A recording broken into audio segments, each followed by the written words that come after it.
బాగున్నాను. ఇప్పుడు హ్యాపీ హోలీ, ఈరోజు హ్యాపీ హోలీ శుభాకాంక్షలు మీ అందరికీ. గాడుపు వస్తుంది, నా ఆవాజు కట్ అవుతుంది, క్లియర్గా రావడం లేదు, చాలా గాడుపు వస్తుంది. నేను టెర్రస్ పైకి వచ్చి మాట్లాడుతున్నాను. మీకు ఆ రోజు చూపిస్తే క్లియర్గా కనబడలేదు కదా. ఇప్పుడు సముద్రం చూపిస్తాను మీకు. చూడండి ఫ్రెండ్స్, సముద్రము నేను మీకు జూమ్ చేసి చూపిస్తాను.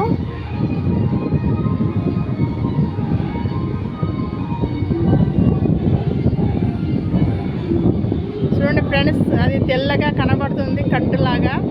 మళ్ళీ గాడుపు స్టార్ట్ అయ్యేది. గాడుపు వస్తే ఇక్కడ క్లియర్ కనబడదు, నా మాట కూడా కట్ అవుతూ ఉంటుంది గాడుపులో మాట్లాడితే. ఇక్కడికి వెళ్ళి ఇక్కడ ఇది పకోడీ, అందులో పోవాలి.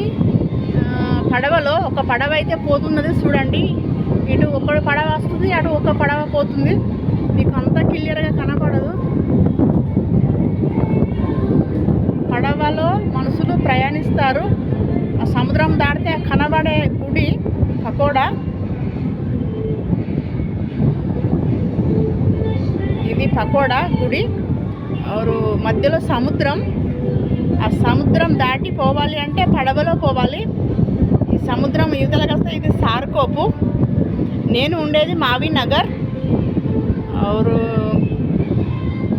మావీనగర్ నుంచి సార్కోప్ వెళ్ళాలి. సార్కోప్ నుంచి బయట సముద్రం నీరు, అందులో నుంచి పడవలో పోవాలి. ఇక పడవ చూడండి, పడవలో పోవాలి. నీటి మీద ఒక పడవ చూడండి, ఇది పడవ ఇది ఇప్పుడు మనకే వస్తుంది. పకోడా నుండి ఈ పడవ మనకే వస్తుంది, ఇటు వస్తుంది. అందులో మనుషులు కూడా ఉన్నారు. ఇది పడవ అండి.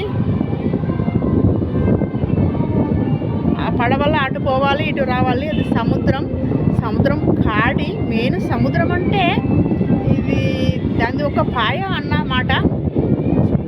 ఇటు పోతే మెయిన్ సముద్రం, అది మెయిన్ సముద్రం పెద్దగా కనబడుతుంది. అది మెయిన్ సముద్రం కనబడుతుందా ఫ్రెండ్స్? ఇప్పుడు మళ్ళీ గాడుపు స్టార్ట్ అయ్యేది కాబట్టి క్లియర్గా కనబడడం లేదు. నేను పైలా వచ్చినప్పుడు కొంత క్లియర్గా కనబడ్డది.